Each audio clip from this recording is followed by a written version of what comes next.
आज हम अपना कॉर्पोरेट लॉ का जो हमारा सिलेबस है उसको एग्जाम पर्सपेक्टिव से डिस्कस करने लगे, क्योंकि हमारी फर्स्ट क्लास हमारी ओरिएंटेशन क्लास है। हम आज की क्लास में डिस्कस करेंगे किस तरह से हम अपने कॉर्पोरेट लॉ के सिलेबस को इस तरह से मैनेज करें कि एग्जाम टाइम पे ऐसा ना हो कि जब एक स्टूडेंट है वो कहता है यार मेरी तैयारी तो बहुत अच्छी थी, लेकिन मेरे पेपर में ऐसी चीज आई जो मुझसे मुझसे हल ना हो सकी, या फिर मेरा पेपर तो उस हिसाब का हुआ लेकिन मेरे मार्क्स इस तरह के मैं इस तरह से मैं एक्सपेक्ट कर रहा था। ठीक है जी सर, ये जो हमारी जो रिजल्ट इस तरह से आता है हमारा हमारी एक्सपेक्टेशन के मुताबिक नहीं आता हमारा रिजल्ट। उसकी वजह ये कि हम तैयारी भी जो है वो जैसा आई आपका पेपर आपसे डिमांड करता है, एक्सपेक्ट करता है, आप उस हिसाब से तैयारी नहीं करते तो फिर आपके मार्क्स भी उस हिसाब से नहीं आते जिस तरह से जो है आप जो है उसको एक्सपेक्ट कर रहे होते हैं। तो सबसे पहले मैं अगर आपको बोलूँ, सबसे पहले अगर मैं आपको बोलूँ हमारा सिलेबस है उसमें क्या क्या बात है सर। जब आप देखेंगे हमारा सिलेबस क्या है तो आपको आपको जैसे कि अगर मैं आपसे डिस्कस करूं कि हमारा जो ये पॉपुलर लॉ कंपेंडियम है, ये हमारी जो ओपन बुक है जो माइका के एग्जाम में लेके साथ जा सकते हैं सर। इसमें हमारा पूरा का पूरा जो सिलेबस में जितने तमाम के तमाम लॉज हैं ये तमाम के तमाम जो है इसमें कवर्ड है। ठीक है ना सर। सर इसमें हमारा जो है इसमें दिए हुए हैं कमेंट्रीज है वो आर्टिकल पेपर में अलाउ नहीं है। कोई ऐसी बुक हो जिसमें लॉ के ऊपर कमेंट्री हो या फिर कोई ऐसी चीज हो जो कि उसमें कुछ अमेंडमेंट्स की हो या फिर कोई ट्विटर वगैरह के नोट्स वगैरह हो, ऐसी कोई भी रेफरेंस बुक जो है वो आप एग्जाम में लेके नहीं जा सकते सर। लेकिन इस बुक को क्योंकि डायरेक्ट ही आगे आपने अलाउ किया हुआ है, क्योंकि जिस तरह से आप IFRS लेके जा सकते हैं और एडवांस फाइनेंशियल रिपोर्टिंग के पेपर में, या फिर आप आइजाज लेके जा सकते हैं उसका बाउंड वॉल्यूम और ऑडिट पेपर सर। इस तरह से लॉ भी जो है वो ओपन बुक हो गया है। और ओपन बुक होने के बाद सर, ओपन बुक होने के बाद लॉ एक होल डिफरेंट थिंग बन गया। सर पहले होता ये था कि आप मार्केट से एक जो है वो रेफरेंस बुक परचेज करते थे टीचर की, और उसको जो आप पढ़ते थे और फिर आप जाके जो है उसको पेपर दे देते थे। ठीक है सर, सब ऐसे ही करते आ रहे हैं सर। लेकिन सर अब जब से लॉ एक ओपन बुक पेपर हो गया सर, ये इंतहाई प्रैक्टिकल पेपर हो गया।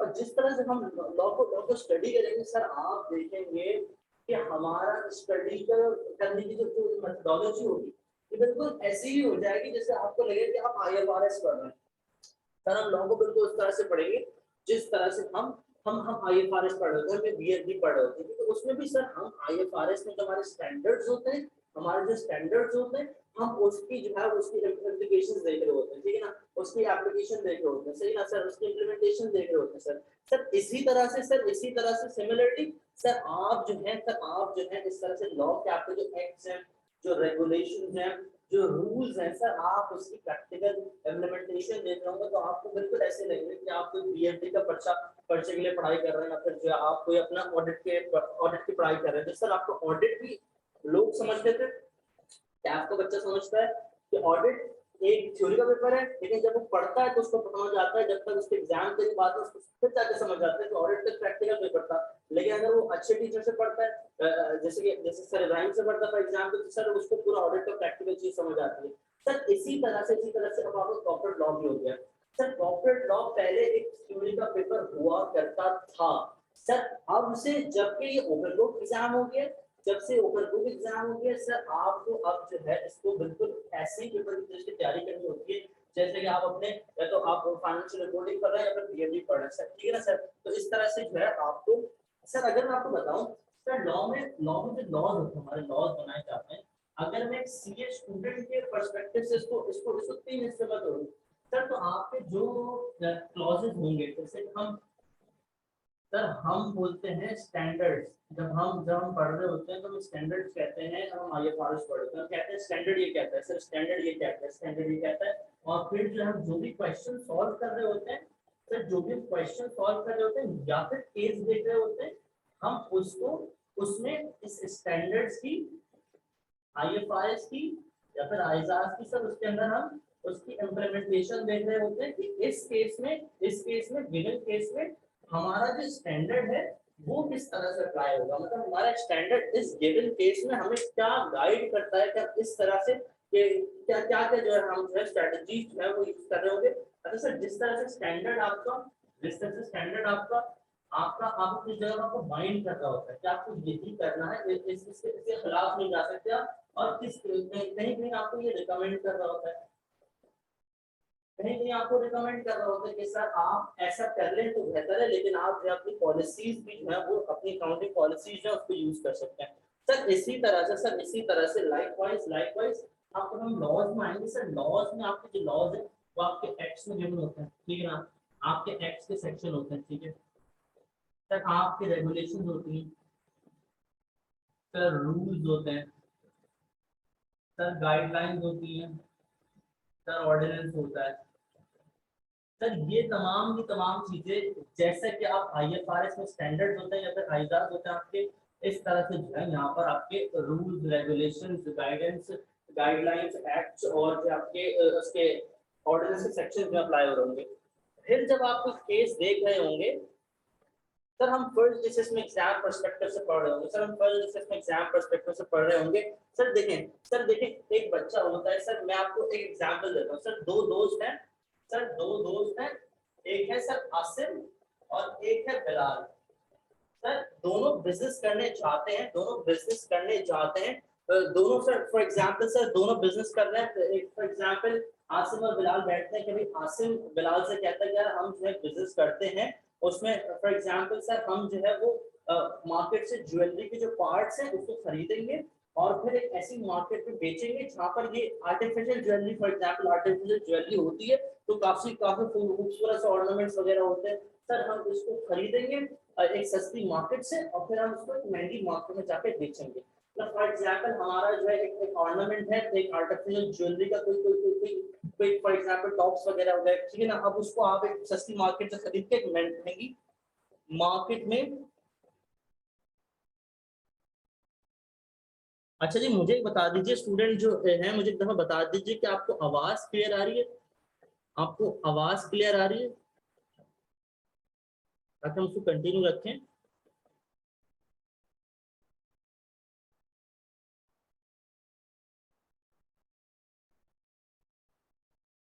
आवाज क्लियर है?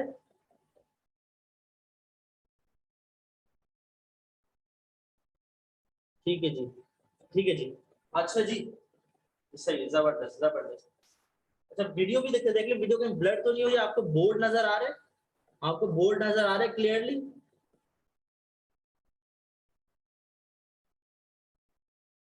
आपको चीज सही समझ आ रही है बोर्ड पे जो लिखी हुई है?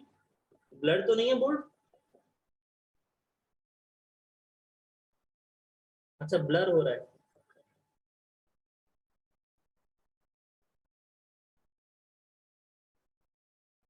अच्छा ये ब्लर ब्लर का मसला है या फिर इसमें इसको फॉन्ट में बढ़ा दूं, लिखने का फॉन्ट बढ़ा दूं तो मसला हल हो जाएगा, या फिर इसको इसको फोकस फोकस करने की जरूरत है?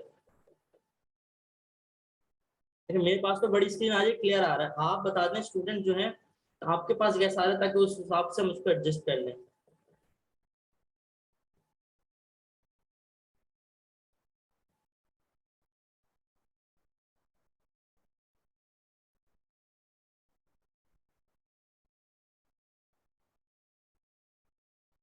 बस ठीक है जी, हम थोड़ा सा उसका फॉन्ट बड़ा कर लें। अच्छा जी सर हम कंटिन्यू करते हैं। सर मैं आपको एक स्टोरी बता रहा था। सर स्टोरी ये है, सर इस स्टोरी से हमारा क्या ताल्लुक? सर आप स्टोरी को बताना चाहिए क्लास में। सर ये स्टोरी सुनाने का मकसद ये है, सर स्टोरी सुनाने का मकसद ये है कि हम जब स्टार्ट करेंगे अपनी पढ़ाई करना, सर हम जब स्टार्ट करेंगे पढ़ाई करना तो हमें पता हो कि हम किस तरह से जो है चीजें मैनेज करनी है। सर आसिम और बिलाल सर ये दो दोस्त होते हैं। सर ये दो दोस्त हैं, इन दोनों ने बैठ के डिसाइड किया कि यार, आसिम कहते हैं बिलाल को, यार बिलाल हम एक एक सस्ती मार्केट से हम ज्वेलरी के जो आर्टिफिशियल ज्वेलरी के जो पार्ट्स खरीदते हैं और महंगी मार्केट में जाके बेचते हैं। फॉर एग्जांपल वो लोग ये जो वुमेन ज्वेलरी के आइटम्स होते हैं, टॉप्स वगैरह जो खरीदते हैं ना, वहां जाके बेचते हैं। दोनों जो है अपनी, आसिम क्या करता है अपनी 1 लाख रुपए लगाता है, वहां से पार्ट्स उठाता है, उसको जो है वो ज्वेलरी खरीदता है और जाकर उसको महंगी मार्केट में जो है वो बेच देता है। सर बिलाल जो है ना, बिलाल के साथ एक मसला होता है। बिलाल जो है सर वो बहुत ज्यादा इंटेलिजेंट होता है।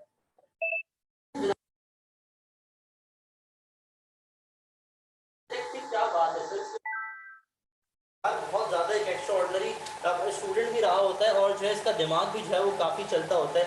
सर बिलाल क्या करता है, बिलाल कहता है यार मैं 1 लाख रुपए की ज्वेलरी खरीद के सर इसको मैं 1.5 लाख की बेच सकूंगा, मुझे फ़ायदा होगा 50।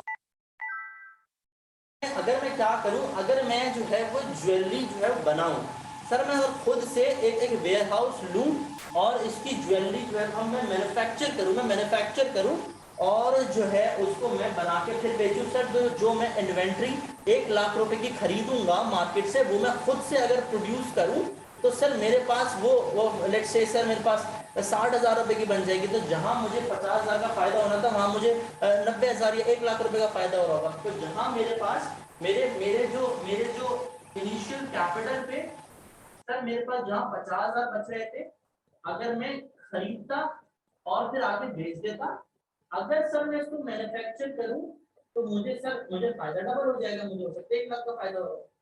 सर बिलाल क्या करता है, क्योंकि वो एक इंटेलेक्ट था उसके पास सर, वो इंटेलिजेंट बंदा था सर, वो जाता है वो वेयर हाउस खरीदता है सर वो 10 वर्कर जो है स्किल्ड वर्कर मार्केट से उठा के ना सर अपने पास जो है ना वो एज एन एम्प्लॉय रखता है सर, उसको जो है ना सर बोलता है ये आपने जो है ना पार्ट बनाने हैं। सर जाके अब एम्प्लॉय कहते हैं सर हम बना देंगे ऐसे पार्ट, इससे अच्छे बना देंगे, आप हमें रॉ मटेरियल ला दीजिए। अब सर बिलाल क्या करता है, वो मार्केट में जाकर रॉ मटेरियल ढूंढ रहा है। सर वेयर हाउस बनाया उसने, उसने वेयर हाउस का किराया दिया सर, उसने वेयर हाउस का किराया दे रहा है सर महीने का 50,000 रुपए। सर उसने एम्प्लॉय की वो जो है महीने की कॉस्ट दे रहा है सर, अब उसमें मैन्युफैक्चरिंग में लग गया। सर दोनों दोस्तों ने डिसाइड क्या किया था कि हम जो है क्या करेंगे, हम बिजनेस करेंगे, यहाँ से खरीदेंगे और वहां जाके बेचेंगे। सर आसिफ इतने इतने टाइम में सर कोई 50-60 जो लॉट बेच चुका है उठा के ज्वेलरी की, और 50,000 सर वो 50-60 तक कमा चुका है, जबकि बिलाल जो है सर अभी तक ज्वेलरी बनाने में मसरूफ है। बिलाल ने अपना अपना अपना काम ही चेंज कर दिया सर, बेचना था ज्वेलरी, अब वो बना रहे सर ज्वेलरी। सर अब हुआ क्या सर, वो ज्वेलरी बनाने गया। अब सर रॉ मटेरियल जो है, अब उसने कहा कि सर अब ये रॉ मटेरियल जो है ना, अब मैं अगर पाकिस्तान से अगर मैं खरीदूंगा सर तो मुझे लेट से सर 40,000 रुपए का रॉ मटेरियल पड़ेगा। सर मैं काम करता हूँ सर, मैं इसको बांग्लादेश से इम्पोर्ट करता हूँ। अब सर ये बिलाल जो है, अब सर इम्पोर्ट का लाइसेंस लेने के लिए बैठा हुआ है, ये मिनिस्ट्री के पास बैठा हुआ है इम्पोर्ट लाइसेंस लेने के लिए। सर आसिम धड़ाधड़ खरीद रहा है और आगे बेच रहा है, खरीद रहे बेच रहे। अब बिलाल जो है उसने काम क्या करना था, ट्रेडिंग का काम करना था। अभी बिलाल क्या कर रहे हैं सर, वो इम्पोर्ट का लाइसेंस लेने बैठा हुआ है सर। अब बिलाल ने जब इम्पोर्ट का लाइसेंस लेने के लिए उसने काफी जो है वो अब मसले आ रहे हैं उसके साथ जो है, अब वो जाता है मिनिस्टर से बात करता है, ताल्लुकात निकालता है सर। अब आसिम जो है उसमें क्या कर रहे हैं सर कि साइमल्टेनियसली आप दोनों की स्टोरी सुनने की जरूरत है सर, दोनों का मकसद क्या था, ट्रेडिंग करना। इसने फॉरेन ट्रेडिंग स्टार्ट कर दी सर, ये दूसरे चक्कर में पड़ गया क्योंकि ये इंटेलिजेंट था सर। इसने कहा नहीं, मैं कैसे खरीद के बेच दूंगी, तो ये तो छोटा काम है, शशके तो इसमें आए मेरे सर, शशके तो पूरे होने चाहिए। तो सर इसने जो है इम्पोर्ट लाइसेंस के चक्कर में पड़ा हुआ है। अब सर इसको इम्पोर्ट लाइसेंस मिल जाता है तो सर अब ये आता है वेयर हाउस, देखता है नहीं यार वेयर हाउस तो मेरा मेरा मेरा ये तो छोटे इलाके हैं, वेयर हाउस तो ऐसा होना चाहिए कि लोग आए तो देखें यार हाँ यार बिजनेस हो रहा है, यार बिजनेस हो रहा है, कुछ काम हो रहा है सर। तो इसने क्या करता है, अब ये ना अपने अपने वर्कर्स को कहते हैं कि भाई आप जो ना यूनिफॉर्म पहन कर आया करो, इसको यूनिफॉर्म। सर ये आप इतनी लंबी नहीं कर रहा है सर, मैं लंबी नहीं कर रहा सर, बिलाल लंबी कर रहा है। आसिफ अब तक कितने कितने लॉट बेच चुका है, वो एक ट्रेडर बन गया सर, वो एक ट्रेडर बन गया, वो पैसे कमाना शुरू कर दिया सर, उसके पास कैश इनफ्लो आना शुरू हो गया उसके पास, जबकि बिलाल अभी तक सर आउटफ्लो कर रहा है। बिलाल ने सर 1 रुपया नहीं कमाया अभी तक सर, क्योंकि बिलाल सर शस्त्रों के चक्कर में पड़ा हुआ है। बिलाल चाह रहा है मैं इंपोर्ट लाइसेंस ले लूं, मैं अपने वर्कर्स को यूनिफॉर्म बना दूं, मेरा वेयर हाउस अच्छी जगह पे हो जाए, मेरे पास एक अच्छी वेबसाइट हो, मेरा मेरा जो है मेरा बिजनेस हो रहा, मेरा फेसबुक पेज है उसका, मेरे पास जो विजिटिंग कार्ड हो, मैं कहीं जाऊं तो भाई हाँ यार बिजनेस कर रहा हूं मैं। सर ये दो तरह के लोग होते हैं दुनिया में, आसिम और बिलाल। अब सर अगर आसिम को इस काम में फायदा नहीं होता सर, आसिम ने काम छोड़कर दूसरे काम में चले जाता सर। बिलाल ने जितनी अपनी जिंदगी का हिस्सा अपनी इन्वेस्टमेंट लगा चुके हैं ना सर, अगर बिलाल डिफॉल्ट करता है सर, बिलाल के अंदर वापस उठने की जो है ना सर सलाहियत बाकी नहीं जाएगी, क्योंकि बिलाल कहाँ सर ट्रेडिंग, कहाँ मैन्युफैक्चरिंग, मैन्युफैक्चरिंग से आगे बढ़ा सर, इम्पोर्ट पे चला गया, इम्पोर्ट लाइसेंस ले रहा सर ये चीजें पता कब अच्छी लगती हैं, जब आपकी ट्रेडिंग अच्छी चले, फिर आप सोचो कि यार ये होना चाहिए सर। पहले दिन से अगर ये बिलाल इस चीज में पड़ गया ना सर, अब ये ट्रेडिंग तो नहीं कर रहा सर, बस ये अपनी जो है ये अपनी अपनी मेहनत जो है वो इन चीजों में लगा रहा है जिससे उसको कोई फायदा नहीं हो रहा, इनफ्लो नहीं हो रहा, सिर्फ आउटफ्लो होते जा रहे हैं सर। सर हम स्टूडेंट भी है ना सर, इस तरह से करते हैं। सर स्टूडेंट क्या करते हैं सर, हमारा एग्जाम ना सर हमसे ये डिमांड करते हैं सर, एग्जाम में आइटम ने बता दिया ये हमारा हमारा ग्रेड है, 50 नंबर का आएगा, 15 मार्क्स का आएगा, 25 मार्क्स का आएगा, 10 नंबर का आएगा। सर तुम खूबसूरत सी ग्रेड बता दी, और सर आई कैप आपको धोखा नहीं देता। आई कैप ने जब अपने सिलेबस में लिख दिया कि मैं ये ग्रेड फॉलो करूंगा, उस ग्रेड से बाहर आई कैप जा नहीं सकता सर। तो सर हम आई कैप की इस ग्रेड को छोड़कर हम पता नहीं कहाँ कहाँ मेहनत कर रहे हैं सर, हम इधर मेहनत कर रहे हैं, इधर मेहनत कर रहे हैं, इधर मेहनत कर रहे हैं, इधर मेहनत कर रहे हैं, इधर मेहनत कर रहे हैं सर। हम जो है सब जगह मेहनत कर चुके होते हैं सिवाय के सीनियर के, क्योंकि सर अगर हम स्मार्ट वर्क करेंगे तो सस्ते नहीं आएंगे ना। अगर हमने नोट्स जमा नहीं किए होंगे, किताबें जमा नहीं की होंगी, हमने जो है वो सर अगर प्रॉपर तरीके से हम समझ कर हमने पढ़ाई नहीं की होगी सर, तो हमारे पास तो शशके नहीं आएंगे सर, हम शशकों के चक्कर में पड़ जाते हैं sir. Don't be Bilal sir, be Asim sir, Asim बने सर। मैं ये बात इसलिए आपसे कह सकता हूँ सर, क्योंकि सर मैं भी आपकी तरह ही जो है क्लास लेकर सर यहाँ से आया, और सर ये बात अगर मैं आपको सर जब मेरा मेरिट आया था सर, जब मेरा मेरिट आया था आई कैप के एग्जाम में, तो ये मेरे जो कुलीग से मुझे सवाल पूछते थे, मेरे जो क्लास में सवाल पूछते थे, यार मनार किस तरह तुम्हारा मेरिट आया, नहीं बताओ, हमने भी तुम्हारा क्लास ली थी। सर बात ये है कि जिधर आपने मेहनत करनी है ना, उधर आप मेहनत नहीं करते, आप पता नहीं कहाँ कहाँ मेहनत कर रहे होते हैं सर। जब टीचर आपको कुछ बता रहा होता है ना, आप ये चीज बता रहे हैं, तो आप इधर फोकस करने के बजाय आप उधर फोकस कर रहे थे, इधर इधर इधर इधर कि यार इसको इस तरह से कर ले तो क्या होगा, इसको इस तरह से कर ले तो क्या होगा, अगर ये होगा तो क्या होगा, ये होगा तो क्या होगा, ये होगा तो क्या होगा सर। अगर आप कॉर्पोरेट लॉ में सर, लॉ में आप इस चीज के चक्कर में पड़ गए ना सर, ये होगा तो क्या होगा, ये होगा तो क्या होगा सर, तो आप सीधे एग्जाम को छोड़े सर, फिर आपको जो है ना सर, आपको जज बनना चाहिए, क्योंकि सर एक जज का काम होता है डिसाइड करना कि लॉ में क्या इंटरप्रिटेशन हो। आई क्या आपसे लॉ में इंटरप्रिटेशन नहीं मांगते सर, सर मांग नहीं सकता, आपका काम इंटरप्रेट करना सर, आपका काम क्या है, लॉ से आपका काम क्या है सर। जब आपको पता हो ना एक चीज आपसे क्या डिमांड कर रही है, तो फिर आपको जब पता हो ये चीज मुझसे ये एक्सपेक्ट कर रही है, तो फिर आप उस तरह से उसकी पढ़ाई करें सर। देखिए लॉ को इंटरप्रेट करने का काम जजेस का है, जजेस के पास जो केस आते हैं वो देखते हैं भाई ये लॉ है, इसको अगर इस तरह से देखें, इस तरह से देखें सर। आपका काम है सेक्रेटरी प्रैक्टिस करना सर। आप एक कंपनी चला रहे हो तो पता होना चाहिए ये प्रोसीजर है, इसको इस तरह से करना है, ये टेक्निकलिटीज है, इसको इस तरह से डील करना है। तो सर लॉ को आप लॉ की तरह पढ़ेंगे ना सर, तो पेपर कभी पास नहीं कर पाएंगे। लॉ को आपने पढ़ा जिसमें आप अकाउंटिंग पढ़ते हैं, एज ए स्टूडेंट आपको लॉ अकाउंटिंग की तरह पढ़ना है सर। जैसे हम आईएफआरएस और आईजास को पढ़ते हैं, और सर अगर हम आईएफआरएस और आईजास की किताब पहले दिन की उसके बाउंड वॉल्यूम में उठा के बैठते हैं सर, तो सर पेपर कभी पास नहीं पाएगा। हाँ आप एक अच्छे वो बन सकते हैं, आईएफआरएस अगर लॉ की बात करें, आप एक अच्छे लॉयर बन सकते हैं अगर आप ये उठा के पढ़ना शुरू कर दें। लेकिन सर पेपर पास करने में आपको फिर ना सर 4-5 साल लग जाएंगे सर। सर आपने करना क्या है, जब हम एक केस देखते हैं, हम एक क्वेश्चन देखते हैं जब आईएफआरएस में या फिर हम ऑडिट के पेपर में सर, तो हम उसको जो है उसमें देखते हैं किस तरह से ये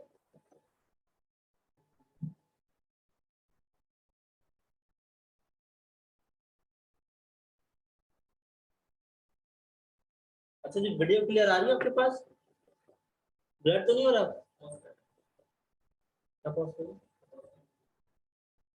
अच्छा वो रिकॉर्डिंग में उसको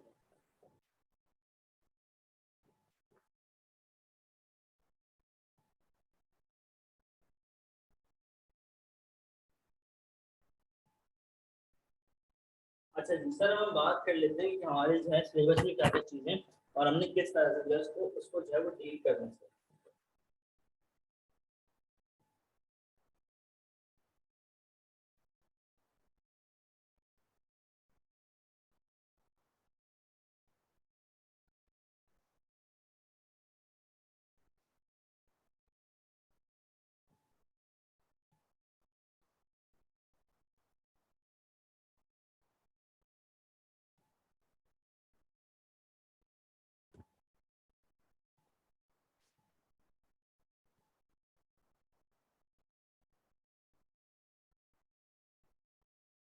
हम लॉ का सिलेबस देखते हैं सर, तो सबसे पहले अगर हम देखें इसको एरिया में तोड़े, तो सबसे पहले हमारा जो है सर आता है हमारा companies laws. Sir companies laws में क्या वही बात है जो हम अपने कैप एग्जाम में करते हैं सर, क्या वही बात है सर? सर बिल्कुल तकरीबन वही बात है, लेकिन इसमें जो लेवल ऑफ डिफिकल्टी है सर, उसकी जो टेक्निकल चीजें वो ज्यादा इन डेप्थ जाके आपको चीजें सीखने की जरूरत है सर। उसमें कुछ एरियाज हैं जिसमें हम ज्यादा जाके कुछ डीप में जस्ट को स्टडी कर रहे होंगे, ठीक है सर। तो लगभग आपका कंपनीज लॉ वही वाला है सर, जो आपका आप कवर करके आ रहे हैं in your prior studies, लेकिन उसका लेवल ऑफ डिफिकल्टी थोड़ा सा एडवांस है सर, ठीक है ना। अच्छा सर, उसके बाद आपका क्या है sir? Securities law. Sir securities law क्या होता है सर? सर आपकी सिक्योरिटीज होती है ना, फॉर एग्जांपल आपके ऐसे फाइनेंशियल कॉन्ट्रैक्ट जो होते हैं जिसको हम शेयर्स कहते हैं या बॉन्ड्स कहते हैं सर, इसको हम डिबेंचर्स वगैरह कहते हैं सर, उसको जो कंपनी सिक्योरिटीज वगैरह लॉन्च कर रही होती है, अगर आप उसमें शेयर कैपिटल का एडवांस्ड एरिया, तो इस बात इसमें कोई झूठ नहीं होगा सर। शेयर कैपिटल का advanced area sir, advanced area specialized laws है जो कि इसमें शेयर कैपिटल को डील करते हैं सर, उसमें सिक्योरिटी लॉ हम देख रहे हैं सर। इसके अलावा क्या है सर? इसके अलावा हमारे पास है financial institution sir, financial institution.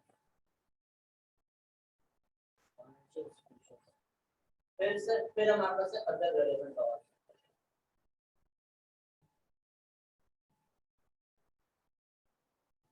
Other relevant laws sir, companies law की अगर हम बात करें, कंपनीज लॉज की बात करें तो सर इसमें ये टॉपिक्स हमारे पास हमारा पार्ट है सर। सबसे पहले अगर हम बात करें सर इनकॉर्पोरेशन, इनकॉर्पोरेशन स्टार्ट करते हैं। फिर क्या है हमारे पास?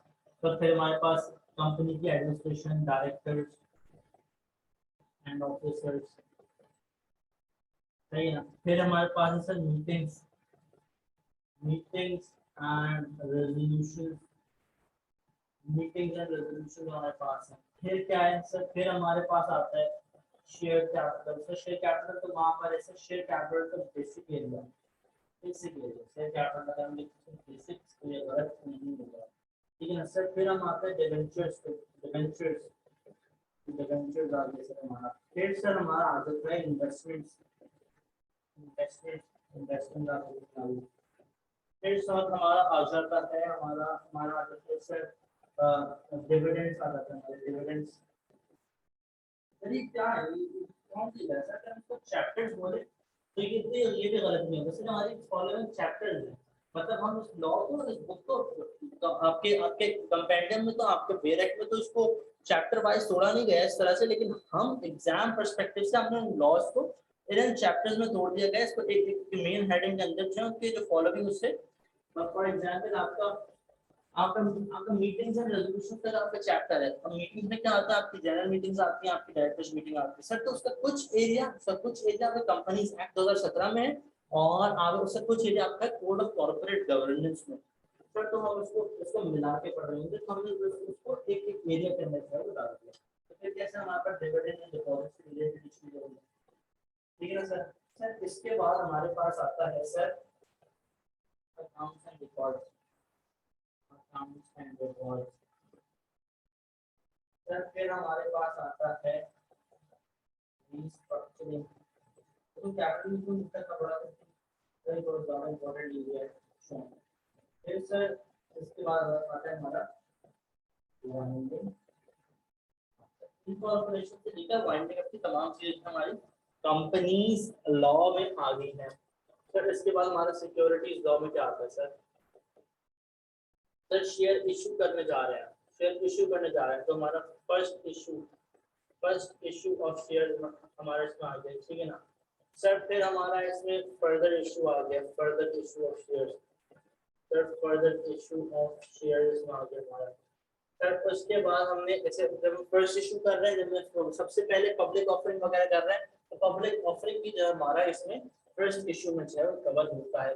फिर फर्दर इशू मतलब राइट इशू या बोनस शेयर वगैरह जो कर रहे हैं वो इसमें आएंगे सर। फिर हमारा क्या आएगा सर? फिर हमारा आएगा buy back, buy back of share, buy back वगैरह करना चाहते हैं तो इसमें आ जाते हैं अपने ही शेयर अगर बाय करते हैं तो इसमें आ जाता है। फिर सर फिर आपका आता है sir Pakistan stock exchange. Sir stock exchange की बातें कुछ होने वाली है इसके अंदर, तो ये भी शेयर इशू के से रिलेटेड वाली चीज होगी, ठीक है ना सर। सर फिर हम करने वाले हैं हमारा इसमें substantial acquisition, substantial acquisition, substantial acquisition हमारा इसमें आएगा। सर फिर हमारा इसमें आएगा सर इनसाइडर ट्रेडिंग आएगा। सर इनसाइडर ट्रेडिंग क्या होती है? सर जब डायरेक्टर्स वगैरह खुद ही आपस में कुछ शेयर्स की ट्रेडिंग वगैरह कर रहे होते हैं, तो उसमें कुछ प्रोहिबिशंस हैं लॉ की तरफ से कि जब डायरेक्टर्स के पास प्राइस सेंसिटिव इंफॉर्मेशन होती है। Sir what is price sensitive information?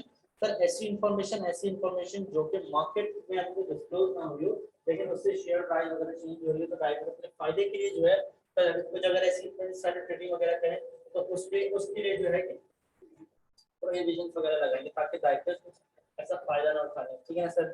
Sir financial institution सबसे पहले हमारा आता है एनबीएफसी।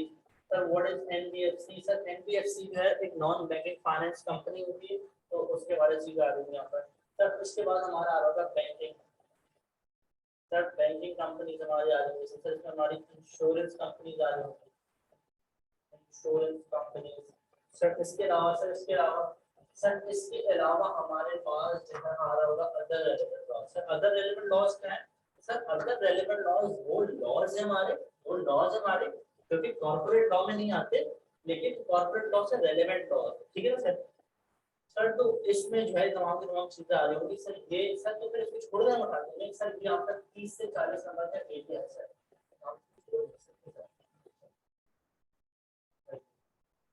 फिर आप सबसे पहले इसमें आता है sir code of corporate governance.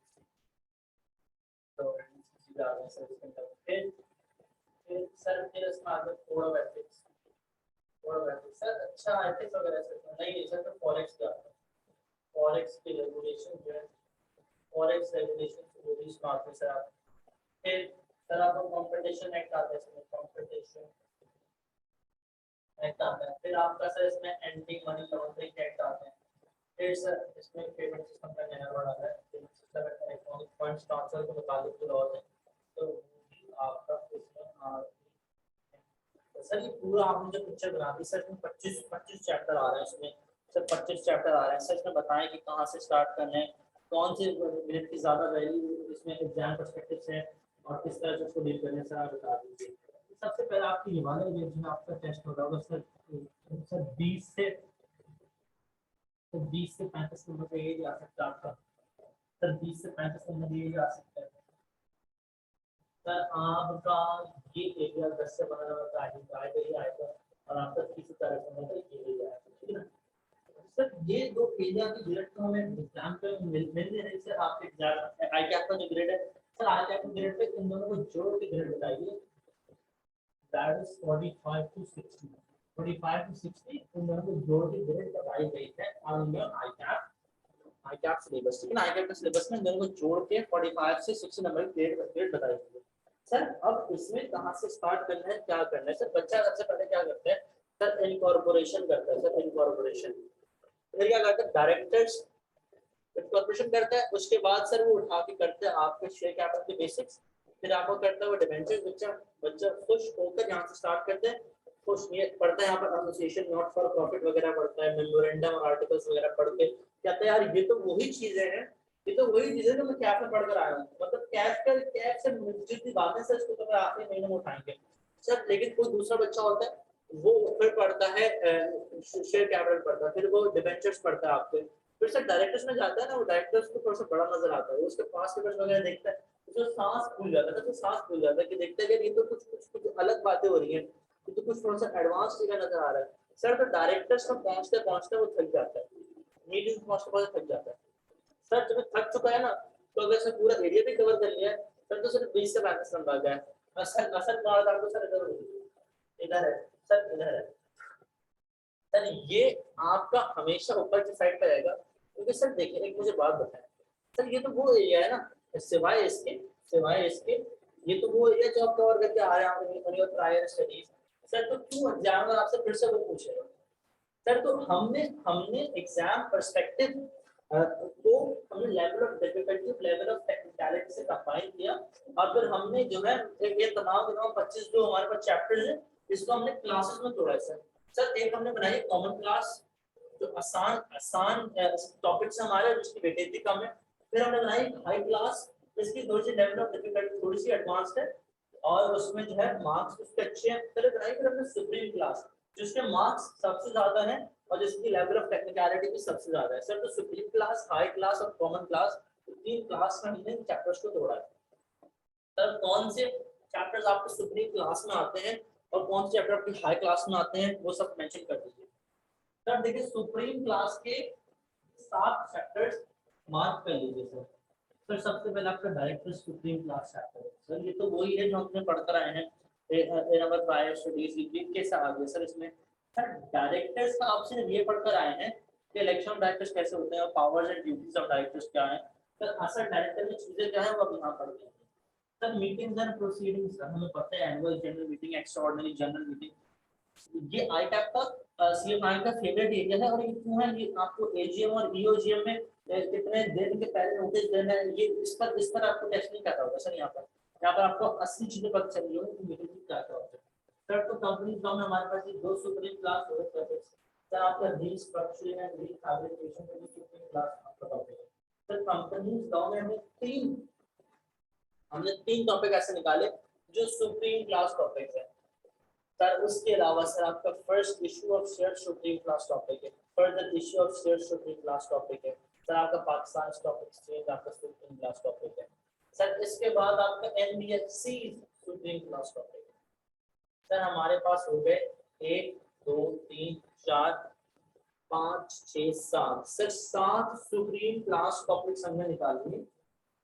7 supreme class chapters हमने निकाल लिए जिनकी कंबाइंड वेटेज सर अगर हम 50 से 60% कहें तो सर ये गलत नहीं होगी based on ICAP's pass paper and based on ICAP's examination की जो ग्रेड उसने बताई है उसके हिसाब से। ठीक है ना सर। तो हमने इसको सुप्रीम क्लास में कर दिया है इन 7 चैप्टर को। सर हम कुछ चैप्टर जो हाई क्लास में निकालना है sir. High class chapter sir इसमें 9 चैप्टर्स आपके आते हैं सर जो हाई क्लास सर इसमें हम निकालते हैं हाई क्लास चैप्टर क्या है सर। इसमें बाइंडिंग ऑफ आपका high class chapter binding of high class chapter ये आता है आपको। ठीक है ना सर। इसके बाद सर आपका जो है बायलैटरल स्प्लिट आपका high class high class sir substantial acquisition high class है। Insider trading of high class sir ये वो चीजें हैं जिसमें level of difficulty supreme class से थोड़ी कम है और इसकी मार्क्स वेटेज भी उससे थोड़ी कम है लेकिन ये एक कॉमन एरिया नहीं है इसलिए आपको थोड़े से मुश्किल लगे कुछ टेक्निकल लगे और थोड़े से नए लगे ये ऐसी चीजें जो पिछले में नहीं थी। सर बाइंडिंग तो मैं पढ़ा है सर वो वाला बाइंडिंग अब नहीं है जो आप पढ़ते रहे हैं this is a whole different thing इसमें डिटेल में जा रहे होंगे। और जो है सर उसके बाद अगर इसमें आते हैं सर बैंकिंग कंपनीज आपका हाई क्लास है। Insurance company high class sir. Bank और इंश्योरेंस सर मैं सोच रहा हूँ मैं इसको छोड़ के जाने वाला हूँ क्योंकि सर ये तो 10-15 नंबर का आएगा सर। आपको पता है सर आपको पता है ये बैंकिंग ऑर्डर्स कितना बड़ा है। मैंने देखी सर किताब सर नहीं ये वो वाला बैंकिंग ऑर्डर्स नहीं है जो आपने पहले देखे थे सर। ये बैंकिंग ऑर्डर है सर। इसमें सिर्फ selected portion only selected portion जो है आपके सिलेबस का पार्ट है कि वो वाली चीजें नहीं है जो आप पहले देखते आए हैं। सर आपके जो न्यू एग्जामिनेशन की स्कीम आएंगे उसमें सिर्फ सिलेक्टेड प्रोविजंस आएंगे। मतलब सर मैं बताऊं बैंकिंग और इंश्योरेंस कंपनीज के लॉस हम बुलाएं जो कि हमारे सिलेबस का पार्ट है सर। तो ये मिला के भी आपके एनबीएफसी तक नहीं पहुंचते सर। आपने एनबीएफसी का कोर्स में बताया है सर। उसमें जो है हमारे कंपनीज ऑर्डिनेंस के सेक्शन 282 हमारा शामिल है। इसके अलावा हमारा जो है वो आपके एनबीएफसी रूल्स जो है 2003 के इसके अलावा एनबीएफसी रेगुलेशंस 2008 के कोर्स का पार्ट है सर। ये तो काफी छोटा सा एरिया बनता है तो आप कैसे कह सकते हैं कि बैंकिंग कंपनी और इंश्योरेंस कंपनी मिला के इसके बराबर है सर। ये बैंकिंग कंपनी और इंश्योरेंस कंपनी को सेलेक्टेड प्रोविजंस है। जब आप एनबीएफसी के बाद इसको कवर कर रहे होंगे तो एनबीएफसी में फॉर एग्जांपल आप मिनिमम कैपिटल रिक्वायरमेंट्स आप पढ़ चुके होंगे। रिजर्व फंड की क्या रिक्वायरमेंट आप पढ़ चुके होंगे। इसके अलावा एक्सपोजर लिमिट की क्या रिक्वायरमेंट है इन्वेस्टमेंट पर क्या रिस्ट्रिक्शन है सब आप पढ़ के आ रहे होंगे ना सर। तो वही चीजें इसमें है थोड़ी सी इसमें बस उसमें थोड़ा सा लिमिट्स में कम है इसमें लिमिट ज्यादा है क्योंकि बैंकिंग कंपनी इसमें रिस्ट्रिक्शंस कम है इसमें रिस्ट्रिक्शन ज्यादा है इस तरह से है। फिर इंश्योरेंस कंपनी भी इसमें छोटा सा काफी है क्या, तो ये है ना आपने तो उसको मस्ट करना है सर, ये तो आपको गोल्डन नहीं है, तो आपने सर करके ही जाना है, तो आपको आपको समझे सर 30 मार्क्स आपको ये सिक्योर कर देगा कि आपके ना कंफर्म हो गए, जबकि सर ये इसका इसका लर्निंग आवर्स इसमें नहीं है सर, इसमें मुश्किल से पूरी एटीएम सर आपको 20 घंटे लगेंगे, 20 घंटे में आपको 15 नंबर पक्के हो सर, आपने करने ही करना है इसको ना, मतलब सर 20 घंटे तो बहुत ज्यादा है, लेकिन सर जब 240 आवर्स का पूरा हमारा कोर्स है उसमें आपके 20 घंटे सिर्फ आपको 15 मार्क्स सिक्योर कर रहा है सर, आपने सिर्फ करना ही करना है। अच्छा सर उसके बाद आपका हाई क्लास क्या है सर, हाई क्लास में आया सर आपका कोड ऑफ कॉर्पोरेट गवर्नेंस, आपका हाई क्लास है, आपका जो है वो फॉरेक्स आपका हाई क्लास है, ठीक है ना, तो अगर आप कोड ऑफ एथिक्स में लगता है हाई क्लास में तो ये भी आप रख सकते हैं, ठीक है ना, तो आप इसको एक हाई क्लास टॉपिक है सर, आपने बता दिया supreme class high class sir, बाकी इसके अलावा जो भी कॉमन क्लास टॉपिक्स हैं, फॉर एग्जांपल आपका इनकॉर्पोरेशन हो गया, आपका शेयर कैपिटल बेसिक्स हो गया, डिबेंचर्स हो गया, आपका investment dividend deposit accounts and records, या अगर आपका competition act anti money laundering, और आपका जो है पेमेंट सिस्टम लॉस, तो ये ना आपके जो है वो सर, लेकिन एंटी मनी लॉन्ड्रिंग तो सुनने में बड़ा खतरनाक सा लग रहा है सर, ये ऐसा आपने कॉमन क्लास कैसे कह दिया सर, आपने एग्जाम पर्सपेक्टिव से कॉमन क्लास में आएगा, क्योंकि आप एग्जाम में इसकी लेवल टेस्टिंग थोड़ी हो रही है, आप एग्जाम में इसका प्रोफिशिएंसी लेवल और उसका टेस्टिंग लेवल इसका लेवल 2 पे दिया हुआ है, ठीक है ना, तो आपको इसमें इन डेप्थ जाके आपसे नहीं पूछने वाला कि क्या क्या चीजें हैं और किसको मनी लॉन्ड्रिंग के सिलसिले में जो है वो क्या करना चाहिए, आपको बड़ा लिमिटेड आपका इसका स्कोप है एंटी मनी लॉन्ड्रिंग का, तो ये आपका इतना कोई नहीं सर, 30 से 40 नंबर कहाँ से आएंगे, अभी 30 से 40 नंबर आपकी ये भी गोल्डन मार्क्स है सर, इसमें सिर्फ आपका फॉरेक्स टेक्निकल है, आपका जो है कोड ऑफ कॉर्पोरेट गवर्नेंस, जब आप इसको मिलाने पड़ेंगे डायरेक्टर्स ऑफ मीटिंग साथ बोर्ड ऑफ आसान लगेगा आपको। अच्छा इसके अलावा सर बाकी कॉर्पोरेट्स में काफी आसान है, एंटी मनी लॉन्ड्रिंग आसान है, तो ये तो प्रोसीजरल बात है इसके अंदर, ठीक है सर, तो ये इस सारे नंबर आपको सिक्योर करके दे रहा है सर, 30 नंबर इसके लगा लें, 30 नंबर तो आपके यहाँ से सिक्योर हो जाएंगे सर, आपका पेपर आपका ये बोर्ड के अगर आप राइट वहाँ पे राइट साइड पे होता है, ये आधा पेपर आपका इसमें बन जाता है, आपका सर इसमें आधा पेपर बन जाता है सर, ठीक है ना, और आधा पेपर यहाँ बाकी जो बन जाए, तो सर इसमें ये है कि आपने जो बोर्ड के राइट की चीजें जो है फाइनेंशियल इंस्टीट्यूशंस की और अदर रेलेवेंट लॉज की सर, ये तो आपने छोड़नी नहीं है सर, आपने ये छोड़नी नहीं है, आपने ये किसी भी हाल में आपने करनी ही करनी है, ठीक है ना सर। अच्छा सर अब क्या कर रहे हैं सर, हम स्टार्ट कहाँ से करें सर, अच्छा मुझे बताएं कि टेक्निकल बातें हैं, आपने बोला हम लॉ कुछ है वो अकाउंटिंग की तरफ पढ़ रहे होंगे सर, अगर मैं बताऊं लॉ में जो है ना सर 3 तरह के जो है वो स्टैंडर्ड्स होते हैं, स्टैंडर्ड्स, क्योंकि सर स्टैंडर्ड्स जो है बीइंग अ चार्टर्ड अकाउंटेंसी पढ़ने से ताल्लुक रखते हैं, तो हम हर चीज को स्टैंडर्ड स्टैंडर्ड कहते हैं, हम आईजा से पढ़ते हैं, हम जो है वो आईफारएस से पढ़ते हैं सर, तो लॉ में जो है हम एक्ट्स को कभी वाले स्टैंडर्ड जो है वो हम इसको इस तरह से रेफर कर रहे होते हैं, लेकिन इसको हम जो है वो हम सेक्शंस कहलाते हैं, जो ये रेगुलेशंस कहलाते हैं। अच्छा जी, अच्छा जी, तो हम सर मैं आपको बता रहा था कि आपके जो लॉ है, आपके जो कहते हैं कि आपका जो सिलेबस है, तो अगर आप उसको लॉ देखें सर, लॉ 3 तरह के आपके क्लॉज होते हैं, आपके 3 तरह के जो है वो सेक्शन होते हैं सर, कुछ सेक्शन आपके होते हैं टेक्निकल सेक्शन, टेक्निकल सेक्शन वो होंगे सर आपके जब भी हम पढ़ रहे होंगे, हम पढ़ाई कर रहे होंगे सर, जब उसमें सेक्शन को हम रेफर कर रहे होंगे तो हम 3 तरह से रेफर कर रहे होंगे, 3 तरह से रेफर कर रहे होंगे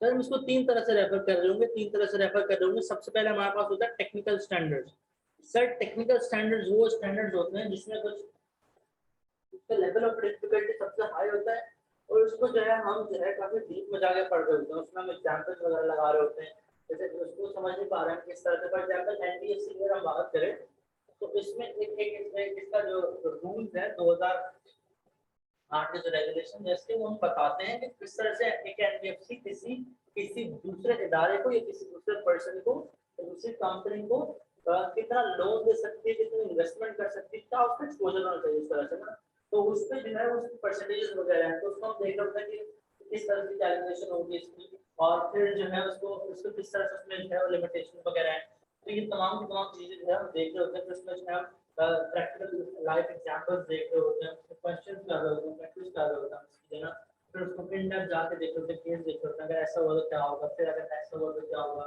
फिर ऐसा हुआ तो क्या होगा, हम इसकी तमाम चीजें देख लेते हैं। टेक्निकल स्टैंडर्ड जिसको अगर आप वैसे पढ़ेंगे तो नहीं समझ आएगा आपको, लेकिन उसमें जब हम डिटेल में उसको डिस्कस करते हैं, पार्ट तोड़ कर उसको बात करते हैं उसकी, तो फिर हमें समझ आएगा, ठीक है ना। तो वो ये टेक्निकल स्टैंडर्ड होते हैं। जैसे अगर हम आईएफआरएस में देखें तो फाइनेंशियल इंस्ट्रूमेंट का जो एरिया है आईएफआरएस 9, तो आईएफआरएस 9 जब आप पढ़ रहे होते हैं तो ये काफी जो है आपको मुश्किल से लगेगा, आप ज्यादातर अगर आप आईएफआरएस से पढ़ेंगे तो क्वेश्चन उसके करते हैं और उसको हम प्रैक्टिकल से डिस्कस कर रहे होते हैं, तो प्रॉपर उसकी इन डेप्थ जो है वो एक प्रॉपर स्टडी करते हैं, तो फिर हमें काफी आसानी हो जाती है। तो इस तरह से जो है ना आपका ये टेक्निकल स्टैंडर्ड्स होते हैं। तो जब मैं सुप्रीम क्लास लगाई है उसमें टेक्निकल स्टैंडर्ड मौजूद है, डायरेक्टर्स मीटिंग्स, आपका first issue, further issue, Pakistan stock exchange, NBFC. आपको सर इसमें पढ़ने में मजा आएगा, आपको ऐसे लगेगा आपको क्या अकाउंटिंग पढ़ रहे हैं, और आपके सर यही एग्जाम होते हैं जो स्टूडेंट को मुश्किल लगे होते हैं, लेकिन हम अपनी क्लास में सर उसको इस तरह से कर रहे होंगे सर, आपको जो है ऐसे लगे कि आप जो है बीएफडी वगैरह पढ़ रहे हैं, ठीक है ना सर। अच्छा फिर अगर जब जाए अगर हम हाई क्लास पे सर, तो हाई क्लास की जो आपके स्टैंडर्ड आपके सेक्शन वगैरह है, तो binding of substantial acquisition, private trading, buyback of shares, forex, आपका code of corporate governance, sir इसमें भी टेक्निकल बात है, इसमें काफी टेक्निकल बात है सर। तो आपने इसको हाई क्लास को क्यों रखा सर? हाई क्लास को क्यों रखने की वजह ये थी कि इसके जो है वेटेज एग्जाम में उस हिसाब से नहीं, हिसाब से जो है ये टेक्निकल है, तो इसको जो है हमने, जैसे फॉरेक्स भी आपका ज्यादा टेक्निकल है, आपका जो है ये सब्सटैंशियल एक्विजिशन में बात है, बायबैक ऑफ शेयर्स में बात है, तो हम जो उसको टेक्निकलिटी खुद तक पढ़ रहे होंगे, लेकिन एग्जाम में आपकी वेटेज उस हिसाब के लिए सुप्रीम क्लास को दी जाएगी। आपकी सुप्रीम क्लास की वेटेज बहुत ज्यादा है, हायर क्लास की वेटेज उतनी ज्यादा नहीं है, मतलब कॉमन क्लास से काफी ज्यादा है, लेकिन आपका जो है वो 60% जो पेपर है वो सुप्रीम क्लास से भी बन रहा होगा। अच्छा जी, इसके अलावा होते हैं सर कुछ प्रोसीजरल बातें, एक होती है टेक्निकल बातें, एक होती है प्रोसीजरल बातें, और एक होती है कॉमन बातें। सर कॉमन बातें ऐसा है कि भाई फॉर एग्जांपल एक कंपनी को कहा कि भाई आपने अपने जो है वो अकाउंट 10 साल तक मेंटेन करना है सर, तो इसमें हम क्या क्या डिस्कस करेंगे सर? इसमें क्या टेक्निकल बात है, इसमें तो आपने जैसा है वैसे करना है, लॉ कह रहा है आपको 10 साल तक आपके अकाउंट्स मेंटेन करना है, तो फिर तो आपको करने ही पड़ेंगे, तो ये तो कॉमन बात हो गई, ठीक है ना। अच्छा प्रोसीजरल बात क्या है? For example buyback of shares में आते हैं, इसमें पहले आपका स्पेशल रेजोल्यूशन होगा, फिर जो है वो आपकी पहले बोर्ड मीटिंग होगी, स्पेशल रेजोल्यूशन होगा, फिर इसके 7 दिन के अंदर आपने उसको पॉइंट कर देना है, फिर आपको 14 दिन के अंदर नोटिस दे देना है, तो ये प्रोसीजरल मामला है। तो प्रोसीजरल बातें क्या होती है, कुछ प्रोसीजर से आदत पड़ते हैं, प्रोसीजर की वर्ड चेन हमें बैठते हैं अगर लॉ पढ़ेंगे, उसमें क्या होता है कुछ प्रोसीजर आते हैं लिखा हुआ है कंपनीज लॉ में, कुछ प्रोसीजर आपका जो है वो कोड ऑफ कॉर्पोरेट गवर्नेंस में, या फिर से आपका सिक्योरिटीज एक्ट में लिखा हुआ है, तो इसको आपको क्रॉस चेकिंग वगैरह करनी पड़ती है। तो क्रॉस लिंकिंग जब आप कर लेते हैं, इसको जो है क्रॉस लिंकिंग कर लेते हैं, तो फिर आप जो है इसको इस तरह से प्रोसीजर्स को समझना बड़ा जरूरी है, प्रोसीजर का मैपिंग वगैरह क्या होगी, ग्राफ्स वगैरह क्या होंगे, और फिर अगर क्या इस केस हो तो फिर क्या प्रोसीजर होगा, अगर इसके अलावा कोई केस हो फिर क्या प्रोसीजर होगा, तो ये तमाम चीजें देख लेंगे आप। अच्छा ये होगी टेक्निकल बातें, प्रोसीजरल बातें और कॉमन बातें। कॉमन सेक्शन जो होंगे जब हम डिस्कस करेंगे तो उसको आगे हम सी लिख देंगे। जब हमारे हाँ अब आपके जो हाई क्लास सेक्शन होंगे उसका अगर एच लिख देंगे, और आपके जो सुप्रीम क्लास सेक्शन होंगे उसका आगे आप एस लिख देंगे, ठीक है ना। तो हम इस तरह से है वो इसको कवर करते हैं। अच्छा जब आपके पास मैप क्लियर हो, किधर आपने ज्यादा मेहनत करनी है, किधर आपने ज्यादा मेहनत करनी है, किधर आपने थोड़ी कम मेहनत करनी है, किधर आपने थोड़ी कम मेहनत करनी है, और किधर आपने जो है उसमें हल्ला रखना है। फॉर एग्जाम्पल सर एक स्टूडेंट होता, वो स्टूडेंट क्या करता सर, वो ये करता कि वो किताब उठाता, वो कहता सर इस किताब में है 990 पेजेस, मेरे पास है 1 साल मतलब के 300 दिन, अगर मैं रोज 3 पेज पढूं तो मेरी किताब जो है ये खत्म हो जाएगी, तो फिर जो है मैं एग्जाम अच्छे से अटेंड कर सकूंगा। सर उसको याद करने बैठ जाता है, जैसे भी उसको पढ़ता है, हाईलाइट करता है, जो भी करता है सर, जब जब स्टार्ट करता है वो कॉर्पोरेशन से लेके आता है सर यहाँ पर, सर वो यही ठंडा हो जाता है, जब तो उसको ना डायरेक्टर और मीटिंग में इतना खास समझ आया होता है, लेकिन वो डिविडेंड डिपॉजिट अकाउंट रिकॉर्ड पढ़ते कुछ रहता है। सर सर आपके कैप में कंपनी लॉ पढ़ते थे तो उसमें जो हमारा एक ऑडिटर का चैप्टर होता है उसके अलग से 10 नंबर की वेटेज होती है। सर तो कैप के अगर कैप माइंडसेट लेकर आप कॉर्पोरेट लॉ पढ़ रहे होंगे तो सर वो बात आप जो है आप ध्यान से निकाल दीजिए कि आपका पर्चा पास हो रहा होगा। तो कॉर्पोरेट लॉ सर एक सीए फाइनल का पर्चा है और फिर इसको सीए फाइनल की तरह ही तैयारी करके इसको जो है आप इसको कवर कर रहे होंगे। ठीक है ना सर। सीए फाइनल की तैयारी क्या होती है सर? सर वही तैयारी जो आप एक आईएफआरएस आपने एफआर के पेपर के लिए कर रहे होते हैं या फिर आप जेपी पेपर के लिए कर रहे होते हैं या फिर आप एडवांस ऑडिट के पेपर के लिए कर रहे होते हैं, वही आपने जो है कॉर्पोरेट लॉ के लिए करनी है। तो फिर इंशाल्लाह फिर आपको जो है बच्चा ये भी क्लियर हो जाएगा इंशाल्लाह। ठीक है ना सर। तो इस तरह से जो है हम इसको स्टार्ट करेंगे। सर आपको कंटेंट से क्या करना है सर? सर हमारे मेथोडोलॉजी क्या होगी पढ़ने की? सर मेथोडोलॉजी हमारी पढ़ने की होगी कि हम क्लास में डिस्कस करेंगे, हम इस बुक को साथ में चलेंगे। ये बुक आप सबके पास मौजूद होनी चाहिए। इसके अलावा आप सबके पास 4 कलर के हाइलाइटर होने चाहिए, yellow, orange, green and blue और पिंक यूज करते हो। नहीं सर येलो से हम जब हम सबसे पहले हमारा लेक्चर होगा, हम क्लास लेक्चर में उस टॉपिक को स्टार्ट करेंगे। उस टॉपिक को स्टार्ट करेंगे तो फिर किस तरह से टॉपिक को डील करना है। ठीक है ना। टॉपिक को स्टार्ट कर लेंगे सर तो हम एक समरी बनाएंगे। सर हम समरी बनाएंगे उसकी, और समरी जो है वो समरी जो क्लास में होगी सर वो आपने वही पढ़नी है। उसके अलावा आपने बाद में पूरा जो है ये नहीं पढ़ना। सर घर जाकर आप समरी पढ़ेंगे, उसके बाद आपने अपना कंपेंडियम में उसको हाईलाइट कर लेना है। सर हाईलाइट कर लेना है। सर हाईलाइट किस तरह से करेंगे आप? सर हाईलाइट करेंगे आपकी जो आपका एक सेक्शन फॉर एग्जांपल आपने उठाया, एक सेक्शन आपने उठाया, उसमें जो वो सेक्शन आपसे डिमांड कर रहा है, जो मेन बात आपसे डिमांड कर रहा है, तो उस बात को आप येलो से हाईलाइट कर देंगे, येलो से हाईलाइट कर देंगे। उसके बाद उस क्लॉज में कोई एक्सेप्शन है, तो अगर कोई एक्सेप्शन है तो एक्सेप्शन को आप जो है वो एक्सेप्शन को आप जो है वो ऑरेंज हाईलाइट करेंगे। सर जो बात डिमांड करा येलो से कर दिया, जो एक्सेप्शन है उसको आपने ऑरेंज से कर दिया।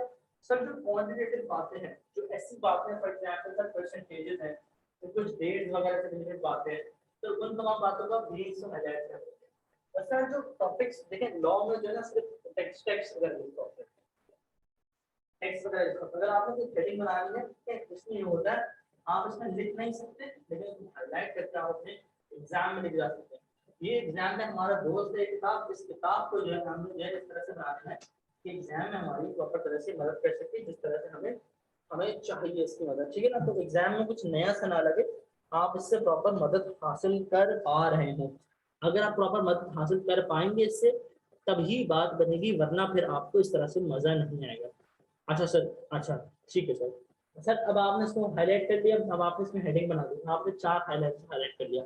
सर सबसे पहले हम अपनी क्लास में इसको पढ़ेंगे, उसके बाद हम क्या कर रहे होंगे, उसके बाद हम क्या कर रहे होंगे कि हम इसको इसमें जाके इसको कन्वर्ट कर रहे हैं किस तरह से। सर सबसे पहले आपने समरी उठाई क्लास की, उसके बाद आपने वो रेलेवेंट सेक्शन हमने पढ़े हैं उसको आपने इस कंपेंडियम में से उठा के रीड करना है और उसको इस तरह से हाईलाइट कर लेना है। आपने इस तरह से हाईलाइट कर लेना है कि आपने तमाम चीजें जो है वो जैसे कि आपने कुछ जो लॉकल रिक्वायरमेंट येलो से हाईलाइट कर लिया, सेक्शन ऑरेंज से कर दिया, क्वांटिटेटिव बातों को आपने ग्रीन से कर दिया, और जो हेडिंग बनानी है उसको फिर से हाईलाइट कर लिया। इस तरह से आपने तमाम चीजें जो है वो कर लेनी है हाईलाइट आपने।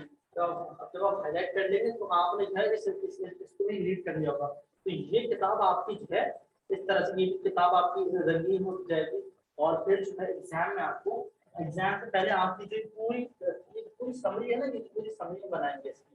ये अंडर 100 पेजेस आ जाएगी इसके ना।